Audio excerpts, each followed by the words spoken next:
Alright, so, a harsh-winning mod pie crack ship thing. This is very interesting. I'm questioning it, but let's see why this person decides to Yes. uh, So, do it. what? Yes, so for this special Memorial Day stream, this is As Soft as Stone by Thea Winters. I like that name, by the way. Alright. 3 hooves. That was how far she made it off the train before being swarmed with one disaster after another. Half a dozen of her aides had surrounded her in a half circle, all talking at the same time, even as she put her last hoof on the ground. With an exaggerated sigh and a squint of her eyes as she looked around at the other ponies, she had only been gone for 3 days, so naturally everything had fallen apart in that time. Shit, her constituents are fucking, like, pathetic. I didn't even know Harshwitty had constituents. And then again, I only recall the last time ever seeing her was the Equestria Games, so I wouldn't know.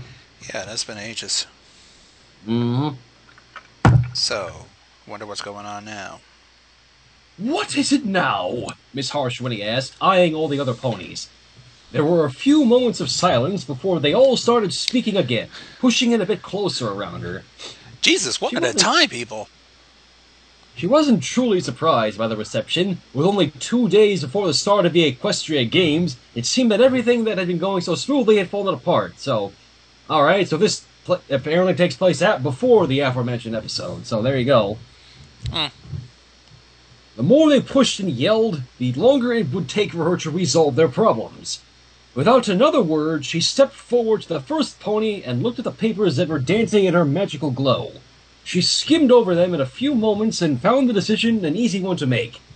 No, we cannot move the griffins to a higher floor. If we do that, everyone else will demand to be moved as well. It will be a disaster.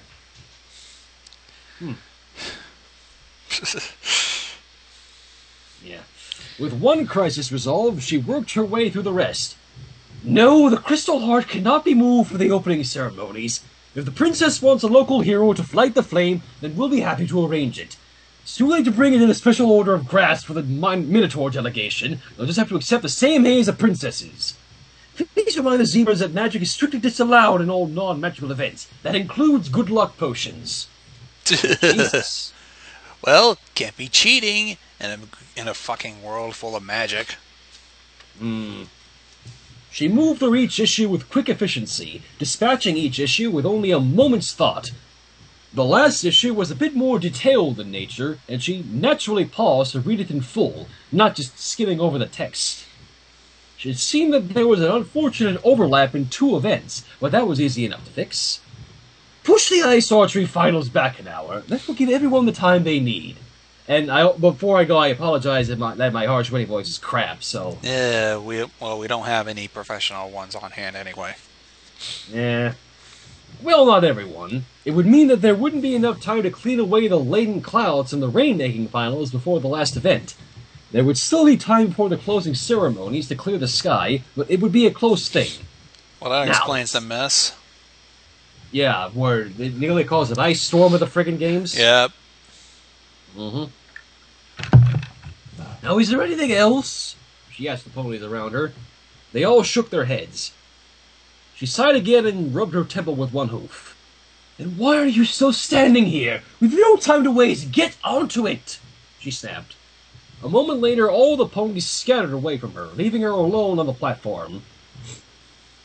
Taking in a deep breath, Miss Harshwinny allowed herself a few moments to relax. The Equestria Games were too important to leave to chance, yet there was far too much going on her to do every single thing. She trusted her aides to do their job, but sometimes they just didn't have the initiative to solve the problems themselves. After 3 years of working on the games, such minor disasters no longer faced her, not after all that had happened. From the overextended task of selecting a city, dealing with not 1, but 2 additional princesses and their support staffs, as well as the late inclusion of a team from the Griffin Empire, some minor squabbling parties and scheduling errors were almost beneath her notice. Fuck. Like I said, her aides are shit. Letting out a long breath, she shook her head and glanced around the platform. Her first assessment... Try that again. Her first assessment had been wrong. she wasn't alone. Hmm? A single gray earth pony was standing a few feet away, looking at Harshmony, but not saying a word. Hello, Maud. What's up? Can I help you? She asked, her words dripping with annoyance. The mare paused, as if she had to think over the question. She finally said, No. Then why are you still here? She asked. It wasn't as if there was a line to leave the train station, and she could see a number of waiting carriages. I'm waiting for my sister, the mare replied. Oh, let's not have Pinkie Pie in here. This is actually one of the first instances where I don't want Pinkie in a fig simply because I'm just doing this for you.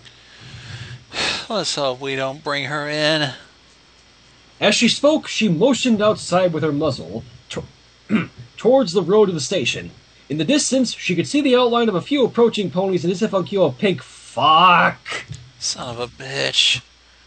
leapt into the air and gave a vigorous wave in their direction. Fuck. Hang on, let's keep going. Miss Harshwitty chuckled under her breath. Even from a distance, she recognized the approaching mare. Yes, the pink one. She's part of Princess Twilight's entourage, she commented. She was also the pony who had ordered 2,000 party balloons and a cake the size of a house. As part of her was looking forward to discovering what sort of party they would be for. Friend, the mare quickly corrected, her tone changing just a hair, like she was scolding the other pony. They are friends. Very well, a friend of the princess, she replied, looking at the grey mare again. She was wearing a long dress that covered her past her flank and hid her cutie mark. It was a shade of grayish-blue that contrasted with her coat, yet it still seemed to match. They stood together in silence until the pink mare reached them, hopping along on all four hooves. As soon as she got close to the grey mare, she started hugging her with all her might. Thank you for waiting with me, she said, apparently not even bothered by her sister's grip. Think nothing of it, she told the young mare, and turned to be on her way. It wasn't really a task for her to simply wait, but it didn't hurt either. Still, there was quite a bit left for her to do if she wanted the games to be successful, and she couldn't afford any distractions. Alright, so they didn't even toss a mention to Pinkie. That's a good thing. We already know she is. The Crystal Empire was a peculiar place. A small pocket of warmth and light nestled into the foothills of the northern mountains. It was only by the love of the crystal ponies that the city and surroundings were warm even during the coldest of winters. Even so, when Celestia's sun set, so did the temperature, leaving the nights chilly but not quite freezing. I don't know what to say about that. Very descriptive. That's nice. Yeah. It was the sort of night that Miss Harshwitty enjoyed. The cool air felt good against her face and flanks, while, Just keep going. The cool air felt good against her face and flanks, while their familiar jacket kept her warm enough to not be bothered. It let her relax, even for a few minutes, which helped with the stress. Carefully, she pushed open the door to the third-floor balcony that ran the width of the hotel, the very same hotel where she kept her office for the games and where all the VIPs were housed. Didn't even know she had an office in a hotel of the, fucking Crystal Empire. Well, she's a very important person. A very, very important person. She must be accommodated. True that. As soon as she stepped outside, she felt the cold air washing over her, making her close her eyes and let out a soft sigh. The opening ceremonies could have gone better, but hardly anyone was bothered by Mr. the Dragon's hesitation in lighting the flame. Instead, they thought it was all part of the show. Oh, alright, so this fiction takes place during the Equestria Games. And this part happened afterwards. Yeah. In the end, he had gotten the job done, and that was that. Still, as bungles went, it was hardly a memorable one. Not like the time the flame pylon broke at the Van Hoover Games. Ugh. Excuse me. Huh. The games proper... What? I was trying to think if it was a callback to an actual Olympic misfortunate. But I don't think anything comes to mind. Yeah. The games proper would be starting early in the morning with the first of the do race competitions, and she wanted to be there to be sure it started without a hitch. But that was for the morning.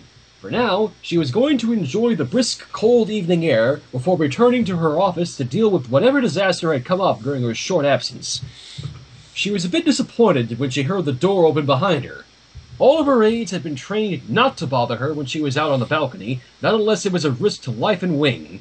She turned her head to scold whomever it was, only to discover that it was the Grey Pony for a few days before. Maud? Yes. There was a serene look on her... Hello, she spelled serene wrong. Well, I don't know how to spell, so... I know it is. Anyways, there was a serene look on her face as she stepped out onto the balcony, the door swinging closed behind her. "What are you doing here?" she asked. The mayor cocked her head to the side, her straight hair swaying slightly. "I'm staying here," she answered. Eh?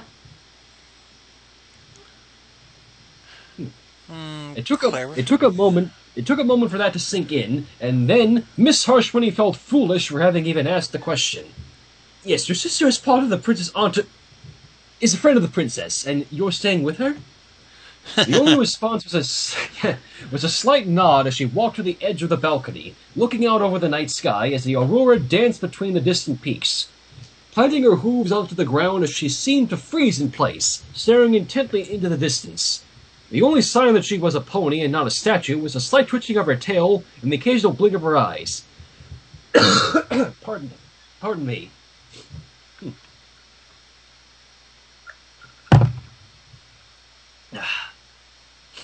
Harshwinny was going to leave the young mare to her own desires, but never seemed to find the will. Instead, she found herself just watching the mare as she watched the sky. There was a sense of calmness about her, a serenity that seemed to fill the space she was in. It was like watching the stillness of a pond, or maybe the unchanging face of a mountain. "It's rude to stare," the Grey Mare said, not looking away from the sky. Wow, how was she able to find out? "It's Maud Pie. Don't question it." That made her blush even more and drop her eyes to her hooves. "I'm sorry, I was just wondering what you're looking at." "The mountains," she replied, apparently unperturbed by the social gaffe. "Why?" she asked, walking up to stand next to the younger woman. "Because they are made of rocks," she said, a slight modulation in her voice almost making it sound like it should have been obvious. "Well, duh." Not Harshwinny, she doesn't know that she's a rock specialist. True that. Harshwinny nodded and looked at the distant mountains. There were still snow capping many of the high peaks, but some of the lower ones had melted, leaving the rocks and stones to be laid bare to the sky. And what makes them special? It was an inappropriate question, but her curiosity got the best of her. The mare flicked her ears back and lifted her muzzle to point at the aurora streaking across the sky from the palace. "The way they glitter in the light, each one is different from the other. They each reflect a different shade depending on their age and composition." She looked back at the bare mountains, narrowing her eyes to look closely at the stones. Indeed, there was a soft twinkling of light, hardly noticeable against the glow of the sky, but she could see it. The small motes of light shifting and swaying as the ribbons of light washed across the sky, both reflecting and changing the light that was given to them and made it their own. They danced together, creating patterns in the light and darkness. "It's amazing," she said, having never seen anything like it before. "I know," the mare said, with a hint of what might have been pride in her monotone voice. But it was hard to tell. That was the last thing she said that night. Instead of talking, they stood there, watching the light twinkle and dance off the mountains until one of her aides did come for her. When she finally slipped back into her into the office, she found herself feeling far more relaxed than she had in months. She knew it wouldn't last. There was always a new pile of problems to resolve, but she allowed herself to simply enjoy it for a few more moments before returning to her job. Well then. That was, excuse me. That was quite an encounter. Indeed. Yeah, what is the chat saying? Yeah,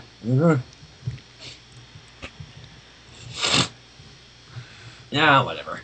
A week nearly passed before she encountered the Grey Mare again.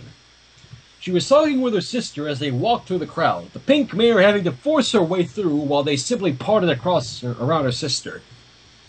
Harshwinny was at the palace balcony after having explained the impromptu disaster of a concert, quote-unquote, that she would never have planned. It was easy to spot the grey mare, with her pale violet hair and long dark blue dress. It was made even easier as her pink sister kept jumping around the crowd, and even on the heads of a few ponies. Obnoxious. Why did they keep running her like that? Terminal. It was quite the show, and she watched for a short time until the two sisters parted ways. The pink one was headed towards the stadium, while the grey mare was heading towards the edge of town, away from any events that might be taking place. That raised her curiosity, and without much of a thought, she found herself slipping out of the palace to follow. Even as she made her way through the crowd, she found herself questioning why she was doing so. She had no reason to be following this mare. In fact, she didn't even know her name. Yet a part of her felt as if she had no other choice. There was something about her quiet disposition and the way she seemed to bring stillness to the world around her which captivated her. Oh. This is getting interesting. She was only slightly surprised to find the mare was looking through a large field of stone left over from the construction of some of the facilities. There was a look of concentration on her face, and her tail flicking from side to side as she methodically touched every stone in front of her. Walking up to stand next to the mare, she watched this task for a few moments before finally speaking. "What makes these rocks interesting?" "They are sedimentary rocks, typical of the ranges further to the north. They are erratics brought here by the glaciation of 100,000 years ago." Okay then. Rock talk. Miss Harshwini, yes, Miss Harshwini looked back down at the rocks, then to the mare. "I never knew that," she admitted, watching as the mare continued to work her way through the stones. "And is that why you were looking through them?" "No, I'm playing a game with my pet boulder," she replied. Hello, boulder. "Oh, hide and seek?" she guessed, receiving a nod in return. "What does he look like?" Without a word, she reached into the pocket of her dress and pulled out a small rock, holding it in her hoof.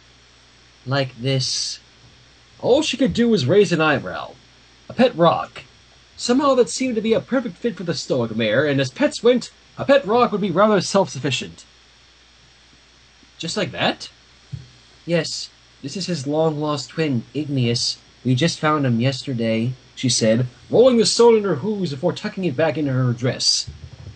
"I didn't even know that Boulder had kin." Well, there you have it, I guess. Excuse me. There go my silences again. The older mare turned to look out over the field of stones. There were rocks all over, and if her pet was hiding behind one, it would take some time to find him. "Would you like some help?" "If you want," she replied, lifting her head up to finally look at Harshwini. "Oh."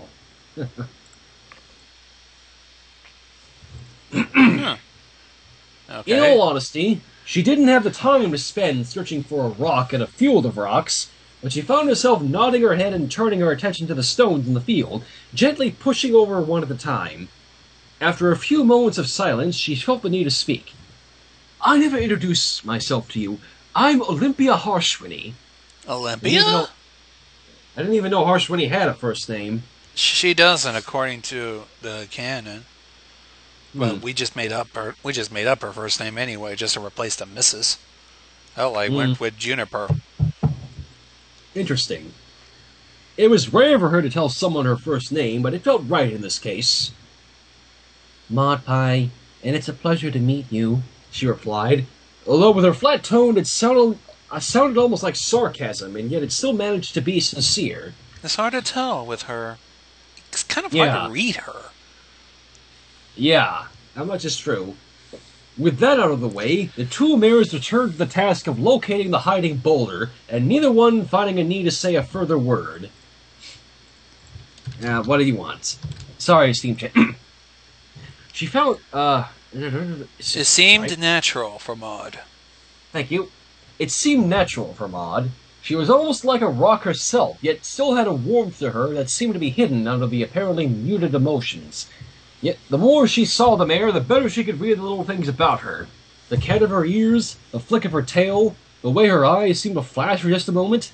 There was so much hiding under that rigid surface, yet only the smallest part seemed to slip free. Hey, man, Harshwitty, getting a little, what's the word I'm looking for? Screw it. She found the young mare to be pleasant company. The serenity she kept about herself seemed to be contagious, and even though they were hunting rocks, she found herself feeling relaxed. In fact, the moment that she discovered Boulder hiding behind a pile of rocks, and he did indeed look exactly like his brother, she felt a slight pang of disappointment that it would all have to end. "I found him," she said, holding the stone gently in her hoof as she turned back to Maud. As soon as she set her eyes on her pet, they went wide, followed by a hint of a smile. "You found him," she agreed, her ears perking up even as her tail swished from side to side. Even with her muted tone, it was clear she was very happy. Carefully, she handed the pet over to his owner. "That was nice," she said, and honestly meant it. Maud nodded and tucked Boulder in her pocket next to his brother. "We should do it again," she said. Oh, she's interested. Huh. Excuse me. That made her smile as she nodded her head. "We should, though not today. I have to get back to my office before that dragon decides to create his own sorting event. But I hope I can see you later." "I would like that," she replied, this time the corners of her mouth turning up just slightly with a hint of an actual smile. Well, it's rare for her to smile. I wonder if there is chemistry going on. Well, let's find out. This crack shipping is starting to make some sense, and it's scary. I was hoping it would, for you. Anyways, Miss Harshwitty had thrown the word disaster around rather casually in the time leading up to the start of the games. Every minor thing could, and usually was, called a disaster. Now, when confronted with the real thing, she knew just how unfortunate that had been. A few teams being late, that was just an inconvenience. Nearly having a huge cloud of ice level half the stands, that was a disaster. Well, at least that happened.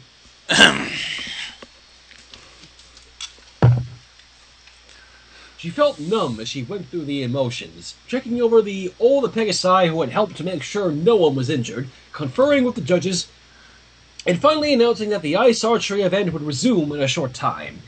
Everything had to be calm and professional, trying to balance between being concerned for everyone and remaining in charge. It took all her control to keep her voice in check as she publicly thanked Spike for saving the day, even though every fiber of her being wanted her to hug him tight and cheer his name. Oh? Well, Spike managed to redeem himself at that point, so it wouldn't be surprising. Yeah.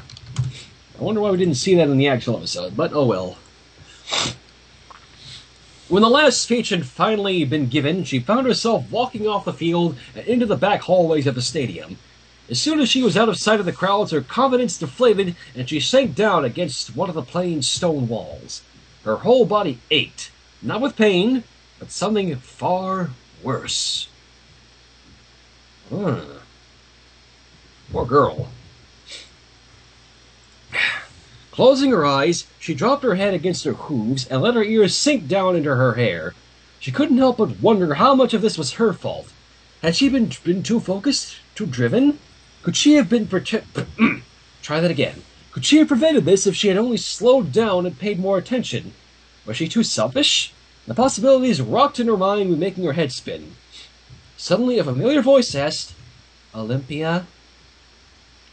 Huh. What timing? She lifted her head, finding that Maud was standing in front of her, a look of worry pulling at the corner of her turquoise eyes. She took one hesitant step forward and reached out with a hoof, pulling it back like she wasn't sure what to do with it. A moment later, she shrugged and moved to sit next to the older mare, resting close to her. Miss Harshwitty leaned against her, feeling the soreness of her body even as she shifted a bit, moving to get more comfortable. "I'm a terrible pony," she whispered, causing Maud to jump just a little bit. "Why would you say something like that?" she asked. "I'm curious." The older mare let her... What? Let's see what's going on. The older mare let out a long breath of air and closed her eyes. When the ice cloud started to fall, the first thought that went through my mind, the very first thought was, this is going to ruin me. How could I be so selfish when so many lives were in danger? What kind of pony does that make me? Maud cocked her head to the side, her ears twitching slightly backwards. How long did you think that? Only for a moment, but that was long enough. But you knew it was wrong even as you thought it? She nodded. With a small nod, the light gray pony placed one hoof on top of hers. Then you're not a terrible pony at all. Oddly enough, the simple words were enough to allow the word to slip away. If Maud, of all ponies, thought she wasn't bad, then it must be true.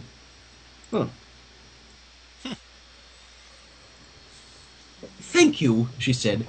She hugged Maud tightly to her, the younger mare seeming to freeze at the contact, her whole body going even more still than normal. For a moment, she wondered if she had done the wrong thing, but a second later, the stillness melted away and Maud returned the hug. Aww. How nice. They pulled away for a few moments, and Harshwini was surprised to see the other man was smiling. Not the slight smile that pulled up at the very corners of her mouth and the edges of her eyes, but an honest to Celestia smile. Huh. Well, I'll be damned. Indeed. She returned the smile and relaxed back against the wall. I want to thank you as well for being around these last 2 weeks. Our occasional meetings have been some of the most memorable parts of the games for me.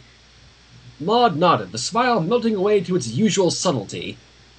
For me as well. No one has ever watched the mountains with me before, not even my sister. Not even Pinky? Pinky's too hyper to even stand still, remember? Good point. The other pony nodded as he fell back into a comfortable silence. The sound of the games was echoing from outside the stadium, muted by the structure around them. It created a low bass rumble that seemed to permeate the walls around them. Closing her eyes, she relaxed against Maud, feeling the stillness against her, like a rock holding place against the flow of a stream she was unyielding, but in the best possible of ways. With her, she could let it all go, the guilt and anger washing away. True, there would have to have been an investigation, and it might even truly be her fault, but for the moment, that meant nothing to her. When are you leaving? She finally asked. 3 days. She nodded and opened her eyes, looking down at the top of Maud's head. Would you like to have dinner together before you go? Maud lifted her eyes glittering like the stones on the mountainside. I would like that, she replied, the hint of a smile still on her lips. Olympia returned the smile and leaned against the mare, for now she didn't know what was going to happen, something that was rare for her, but she wanted to find out. It didn't matter how things turned out between her and Maud, at least not yet. For now, all she wanted was to be with her, and that was enough. The end. Quite. Huh. That was a very nice read, I'll say. Indeed. It's quite something to listen to. I'll say.